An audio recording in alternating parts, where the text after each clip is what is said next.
Hello everyone, Pick Me Up here, coming to you today with a tier list of all things. So this is going to be my 2025 definitive Bounty Rush tier list concerning the current state of the meta prior to the 6.5 anniversary. And the reason I wanted to do this is because some of the most frequently encountered questions I found on my streams are how I feel about certain characters, whether or not someone should invest character fragments and resources into a character that they've had but have not been able to play, or if they should pull on a banner for a character that they want personally, but they're unsure how they hold up in the current state of the meta and whether or not it would be worth it. And so, as someone that plays exclusively Bounty Festival units, but also someone that likes to create variants in the units that I do play, I have a pretty working knowledge of how these character traits and character abilities hold up against some of the more dominant units that you will encounter while playing League Battle. And so, for that reason, I wanted to create this tier list. So without further ado, let's go ahead and get started. So first things first is we are going to separate our tiers. We're going to steer away from the typical S to C format and do this first categorization for all of our 2 stars, free units, things like that. And this section is going to be labeled, obviously, garbage.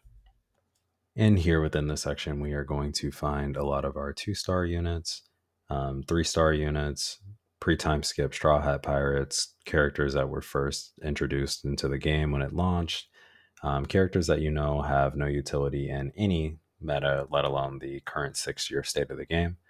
But I don't want to waste too much time talking about each character individually, so we're just going to go ahead and sort these out for us. All right, and with that done, we have our obviously garbage tier separated from the rest. Now within this tier, you will notice that we have a lot of commonality in things that we mentioned earlier, our 2-star units, 3-star units, free units, and units that were first introduced on game launch, as well as a few outliers in the form of Cat Viper, the Blue NL unit, and Scratchman Oppo. But I do believe these units share almost the exact same functionality as a lot of the other characters in this category, and so I do believe they won't belong here. But at most, they would move up to the next category, which is also unusable. And with that said, let's go ahead and introduce the next category, which is going to be called Do It for the Meme. And as before, we have gone ahead and separated these characters out so that we don't have to spend too much time talking about each individual unit as we place them. Now, the common traits of characters within this category are that they are inherently stronger than the characters of the previous category in terms of the kits available to them. Secondly, these characters, through some form of gimmick, random character trait, or ability, find themselves, under very niche circumstances, capable of making plays against the enemies that you would normally find yourself up against. Now, these cases are exceedingly rare, and so when they do happen, they are extremely funny, and thus do it for the meme. Now, before I go any further and I generate too much hatred, I would like to take a second to address the elephant in the room. Obviously, I'm not saying that all of these characters belong within the same tier. I could truthfully take this section by itself and separate it into its own SS to E tier list and place each character appropriately. However, I'm not going to do that because one common trait that all of these characters share, in my opinion, is that they are completely unplayable at a consistent level within the current state of Bounty Rush. The current meta is going to be defined by our top tier characters who get their own section called Big 3 or Big D. Now, it should come as no surprise to anyone who the big 3 are. First and foremost, we are going to have the one and only hero of the Navy himself, Garp in the flesh. Always punching, has a hitbox active, fighting demons. Secondly, next to him, we're going to place Kuzan, his former apprentice, ignorant defender. And lastly, we're going to place Flame Emperor Sabo, ignorant runner incarnate. These characters are the pinnacle of their assigned roles. Sabo is, without a doubt, the best runner in the entire game. Kuzan is unequivocally the best defender in the entire game, and Garp is indubiously the best attacker in the entire game. They are also extremely versatile. Well, Kuzan and Sabo are. Garp's versatility is that he can kill you in versatile ways. Kuzan, however, is a defender that can function as an attacker. He can press bases and take them if need be.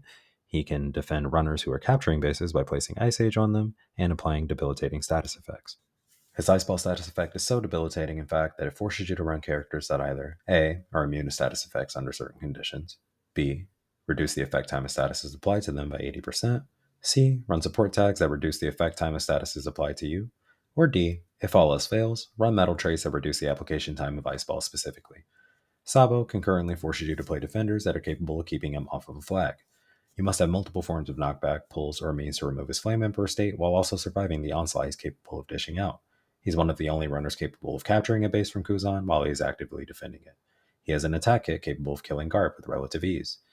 Garp, of course, is capable of one-shotting any unit in the entire game.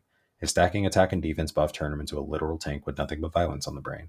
He has an easily rechargeable shield paired with 2 invincibility skills, 1 that teleports, and 2 skills that ignore obstacles and damage reduction. He is a bully. But one thing to note of all these characters is that they are all the best within their own roles, but also capable of dealing with one another to a somewhat equal degree. They also force you to play characters that are capable of dealing with them at all times. This is, by definition, what determines the meta. Now, our next few characters within this category are characters that are almost as good as the big three, but find themselves subject to power creep. They're still, however, the next best option in the roles they play, and even have some winning matchups against some of the big three. We start the big D category with everyone's favorite auto-clicking bot, S-Snake.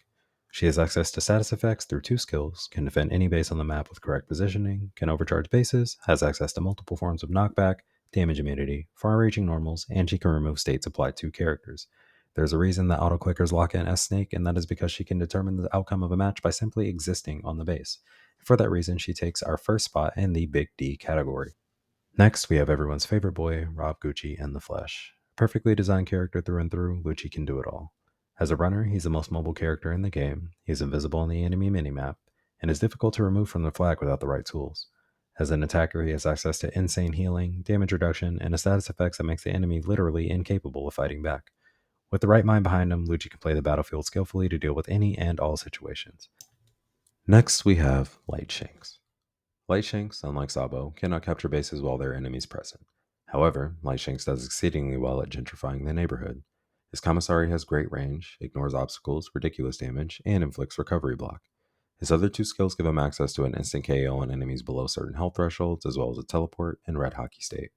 Like his predecessor unit, Film Red Shanks, Hockey makes you untargetable by enemy skills, and as such, harder to fight for enemies that rely on target lock to land certain abilities. He's nearly impossible to remove from base while capturing thanks to his damage reducing traits and immunities, and frustrating to kill for most characters if his hockey state is maintained, thanks to his 1 HP retention trait and ability to heal. Despite this overwhelmingly grand kit, Light Shanks has one glaring weakness, and that is the existence of Garp. If Garp did not exist, Light Shanks could contend for the biggest bully on the block position. However, as he does exist everywhere within League Battle, Shanks falls into the Big D category rather than his rightful role in the Big Three. Finishing out this category for us is an example of balanced adjustment glazing at its finest. Akainu, while previously unplayable within the meta, now finds himself back near the top. The Akainu counters that were introduced to the game still play well against him, to a degree, but will find themselves at an even worse disadvantage against the Big Three or even other members of the Big D category, and are thus left to the wayside, allowing Akainu to bully as he pleases. With his buffs, he now has access to incredible healing, defensive buffs, and vastly increased access to skill 2, which applies his magma state and grants him invincibility within the animation. Compiled on top of his already ridiculous dodge cooldown, 3 instances of damage nullification per skill 2 activation, and ability to zone out any unit that would like to approach him, Akainu returns to his rival position as Fleet Menace. Akainu is in a strange position, however, of having a losing matchup to all members within the Big D category, yet a winning matchup against all those within the Big 3 category. However, as we established earlier, the Big 3 are who we will find most often within our games, and as such, allow Akainu to claim his spot within Big D. Now that we've established our Big 3 Big D, it is now time to start defining the meta. Meta will be divided into 2 subcategories, with our first category defined as worth investing. Now, when I say worth investing, I mean that characters within this category find themselves at an advantage against some of the top tier characters you'll often encounter, show consistently good performance in high-end league matches, and force the enemy team to acknowledge and respect you. As such, these characters are worth pulling for at the time of the video, will likely see longevity in their usage for some time, and are worth allocating resources for if you don't have access to the Big 3 or Big D. For the fact that there are many more of these characters to go over than before, and in the interest of saving time, I will not be giving a full breakdown of each of these units. I'll quickly place them with a few words acknowledging their biggest strengths and trust my audience to have a passing knowledge of their kits to understand why each character is where they are. This is solely for the cause of keeping this video from being a 3-hour long rant. However, if there are any characters specifically that you like more knowledge of, please leave a comment below and I'll be sure to give an in-depth reply. Spearheading this section, we find V1 Roger. His ability to scrap and one-shot people is still strong. His invincibility on skill 1 and obstacle ignoring trait make this even easier. However, in a meta dominated by shields and free dodges, his lack of access to multi-hits makes it harder for him to perform at the highest level. Still, he has status effect nullification, healing, knockback on a skill 1, and inherent attack buffs that make him a force worth fearing. Next, we have Leo. Leo is a highly mobile defender with devastating crowd control, inherent dodge through his small character traits, healing, cooldown reduction, and a unique trait area application that prevents flags from being captured. He is Sabo's worst nightmare and can even function as an off-runner if the need arises thanks to map invisibility and how easily unnoticed he is due to his size. Before we go too far, it should be noted that these units are not being placed in any particular order, but rather as I think of and find them. With that said, next we find our beloved MC in his Afro glory. Luffy is a terrifying enemy to face within a treasure area, and without the right team of Garps or Shanks to invalidate his health recovery gimmick, requires a tremendous amount of resources and time to remove. He has great one-shot capabilities, status immunity, and stacking attack buffs that put the fear of God in the hearts of those that step in his ring. Next, we have my personal favorite runner, Vinsmoke Niji. He has amazing mobility with access to a teleporting skill 2, a skill 1 that moves him a good distance forward, has minimal end lag, and grants him a speed buff. He applies an electrifying treasure area trait that overrides Kuzan's Chili Chili area, gets massive defensive boost when capturing, and he has the best perfect dodge toolkit within Bounty Rush, granting him shield recharge, healing, 30% health damage to the enemies, and apply shock. He is also the only runner capable of completely ignoring Leo and capturing the base from him. Following Niji, we have Blue Kaido. Kaido's latest balance adjustment allowed him to return to form as a top-tier defender. With his new interaction on Blast Breath, he can now push enemies away from his treasure area while charging, while also generating a multi-hit hitbox that provokes the enemy into dodging early, leaving them vulnerable to the devastating damage he's capable of dishing out. He has situational status immunity, stagger immunity, easily stackable defense buffs, can overcharge bases, a global treasure area defense skill, knockback, healing, and truly scary damage output. Kaido is a formidable defender capable of holding multiple treasure areas alone. Following Kaido, it's only fitting we introduce his progeny, Yamato. Runner Yamato, against the right team composition, can become an unkillable menace capable of clearing, capturing, and eternally defending any flag she sets her sights on. With her 1 HP retention trait inside of treasure areas and great damage output, she threatens anyone willing to contest her over a flag, while also sporting the most reactive counter in the game.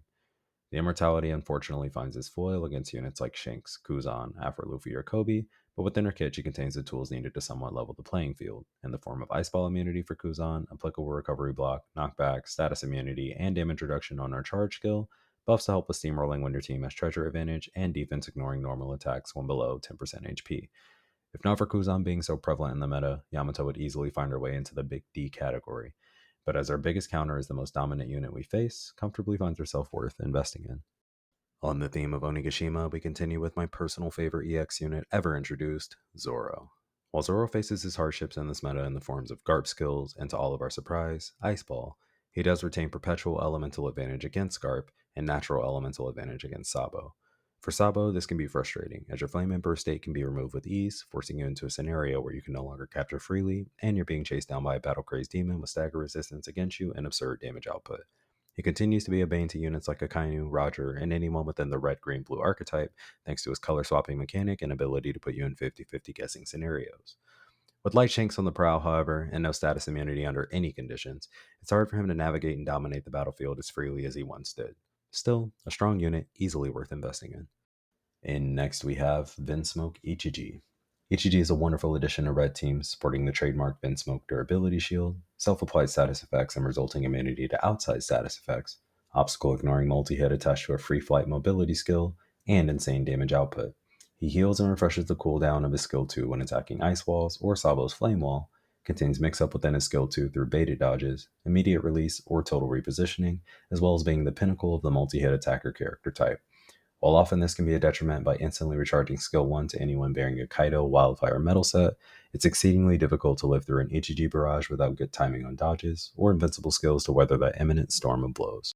As somewhat of a green defender main myself, it should come as no surprise that my favorite Vinsmoke, Yonji, takes our next spot in this tier. Yonji's greatest detriment is falling victim to the slow defender archetype so common within Bounty Rush, but his assets outweigh his shortcomings with the ability to pull enemies through your normal attack string.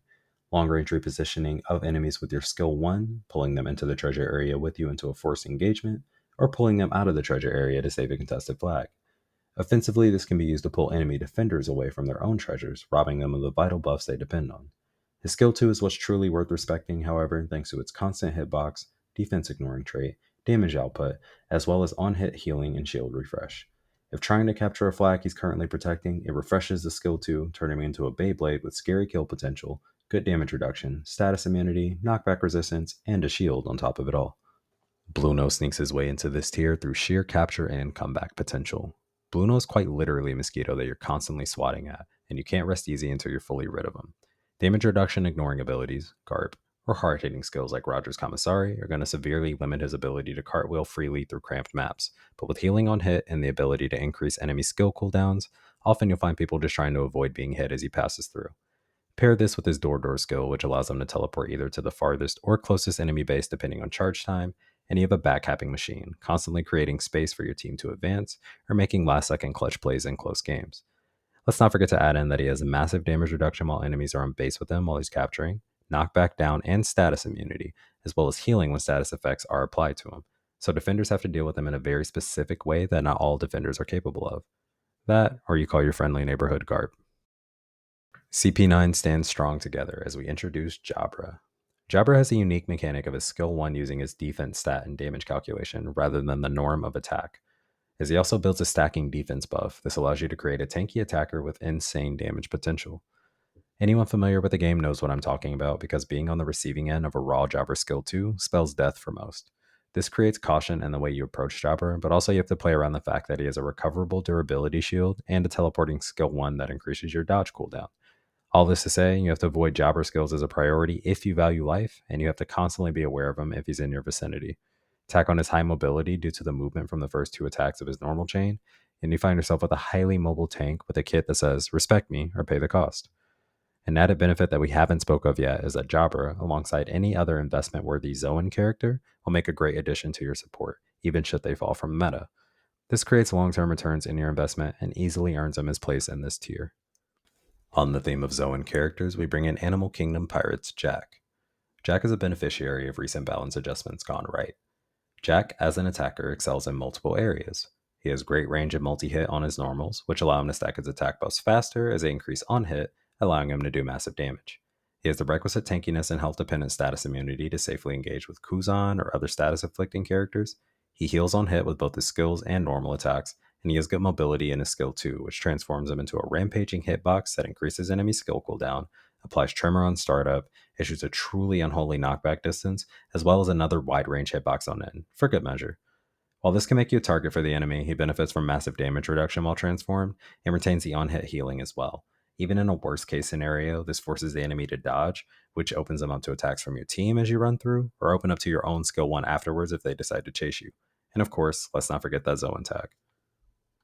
Anyone that watches my streams knows that I am a true Yace glazer, but for good reason. Yace, for one, is just extremely fun to play. Duo characters have a unique niche of requiring you to be aware of both characters' strengths and limits. For Yace, you have the ever-growing importance of Ice Ball immunity when playing Yamato, allowing you to pressure Kuzan more easily. After exhausting both Kuzan skills, it becomes safe to switch to Ace, and landing any skill with Ace will spell certain death for Kuzan, as Ace can apply burn through his skills, bypassing that 1 HP retention trait. Briefly covering your 4 abilities, Yamato gives you a teleporting skill with invincibility, alongside a chargeable line attack that ignores defense, applies knockback, and ascends a great distance when fully charged. In Ace, you'll have a frontal cone AoE with invincibility, as well as a chargeable shield skill with a persistent, medium-range circular hitbox, and a high damage hitbox from release that also ignores defense. As Ace gains attack buffs by hitting enemies with skills, these multi-hit wide-range skills can help to quickly accrue that buff, while also granting you heals, as you also receive healing based on damage done through your skills. Tag on their defense ignoring normal attacks when at high HP, and their ability to remove character states if attacking someone with parameters boosted, and you have a versatile unit with a kit that feels extremely rewarding when played well. Up next, we have one of my favorite characters to play, Big Blue Jinbei. Now, this is the attacker variation of Jinbei specifically, not the blue defender, which you'll find in Do It for the Meme. Jinbei is another example of buffs done correctly, culminating in his ability to take on power users to his advantage, and power users are extremely prevalent throughout the meta. He can heal while attacking them, heals when status effects are applied to him, and reduces the status effects applied to him by 80%. This allows you to fight Kuzan fairly safely, and how you only really need to be cautious of the fixed damage on skill 1, and it also allows you to bully characters like Akainu or S-Snake, as they have no walls to hide behind to avoid your skills. Speaking of skills, Jinbei's skill 1 is a multi-hit wave that wraps around his body, hitting enemies behind him, as well as shoots forward, hitting enemies from a considerable range forward. I've personally seen the skill hit up to 60,000 without team boost, as it does an additional 200% increased damage against power users. Let me mention again that this is a multi-hit skill. When attacking power users, Jinbei also charges up his skill 2, allowing it to do up to 50% increased base damage, which also applies knockback and has a deceptively wide lingering hitbox. If power users are ever your struggle, 7 Warlords Jinbei is there to make life easier for you. On that note, 7 Warlords is also a tag you'll find yourself wanting for your support. If you're going to invest in one, at least invest in one that's actually good. Now, somehow, in the making of this tier list, Dark Roger ended up here, so I'm assuming I was still reeling at the memory of his meta. In this current meta, I say Dark Roger falls into the tier below, which we will introduce shortly, but it should be to note that the character's functionality as a runner is still a dangerous threat under the right conditions. Unfortunately, too many counters were introduced that inhibit his ability to debo flags the way he used to, and so now he's only situationally good. The situation being that the enemy somehow doesn't lock in a single character with knockback, damage reduction ignoring skills, immunity to your stun gimmick, or in most cases, all three. Needless to say, this was a mistake and the hottest take of my life in the moment. But we proceed with a dark unit that is actually good. Rat Lord Sneak Nation certified Kobe. Honesty Impact is more apt to name for this unit because, honestly, that's all he is. Yet the threat of being hit by it is so dangerous for most characters that it's hard to ignore.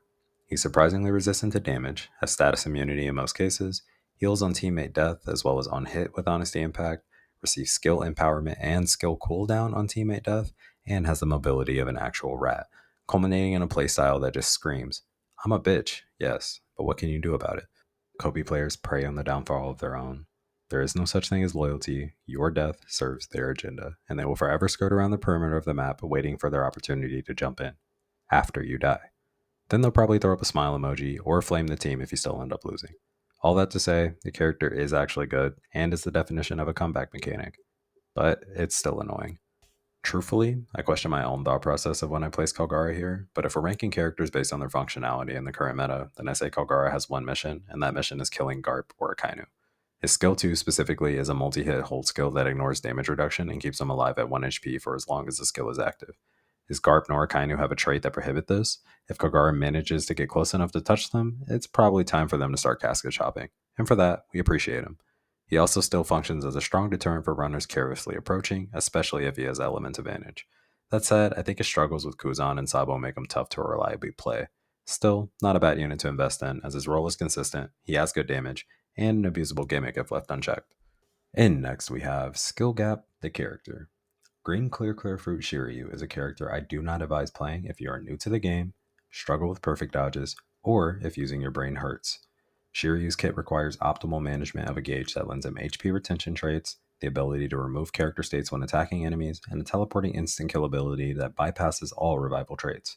With perfect dodges, he becomes an invisible menace that can freely navigate the map, heal, sneak KOs, and constantly keep his gauge full, in addition to having insanely devastating normal attack damage, and thrives from flirting with death, as some traits only become active when below 50% HP. Again, not advised if you don't meet the aforementioned requirements, but if you are skilled enough to play Shiryu well, you become genuinely terrifying for the enemy team. Speaking of skill gap, have you met Opbr?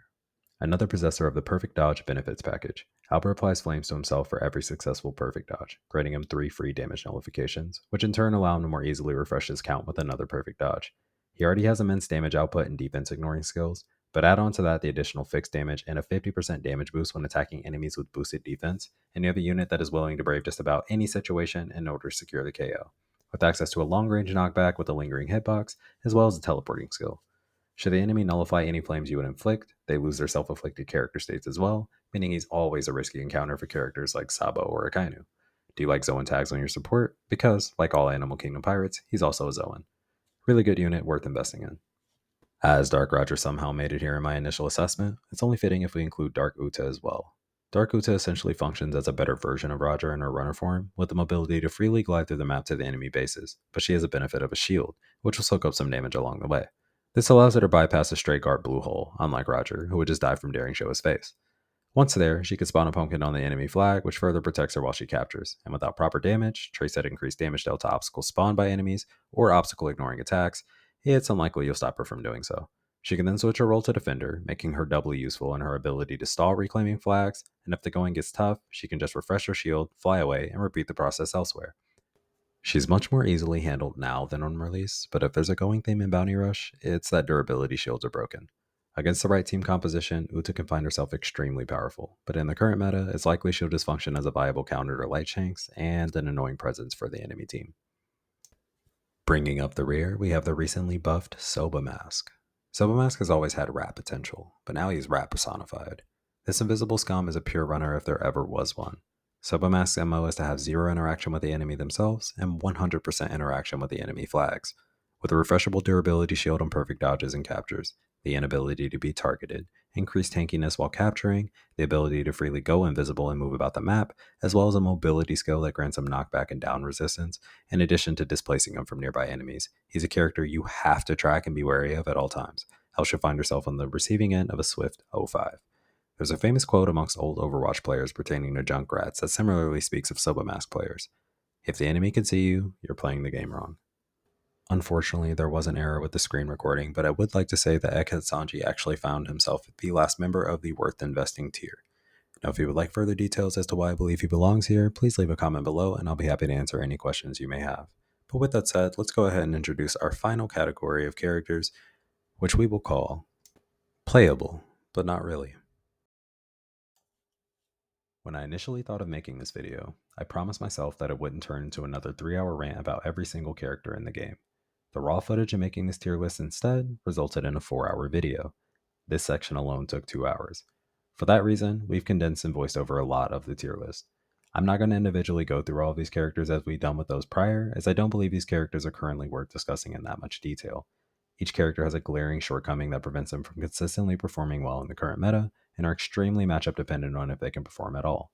These are liable to change in the future with the introduction of new characters, and so all these characters share the potential to resurface, but whether it be Stussy, Whitebeard, or Foxy's lack of access to a knockback in a time where it's a necessity for defenders, stationary skills in a time where Garb and Kuzan are prowling about with Ice Ball or Blue Hole, or the commonly seen trait of only being a good runner if Kuzan isn't in your game, you'll find all of these characters have some form of dependency that stops them from functioning consistently, but doesn't demark them as bad characters. Like before with Eket Sanji, if there is a character here that you specifically would like to know why I've placed, please leave a comment below and I'd be happy to divulge my opinions. With that said, there is actually one final tier that I'd like to introduce, for who I believe to truly be the best character in One Piece Bounty Rush. This unit is broken beyond belief, and anyone you ever get over him is because he chose pity that day and bestowed grace upon you. With no further ado, our final tier, God. It's Opbr. Get slapped back to spawn, you ignorant, skill spamming, Gart playing, Sabo rushing, Lucci ratting, Kuzan depending, EX abusing, mother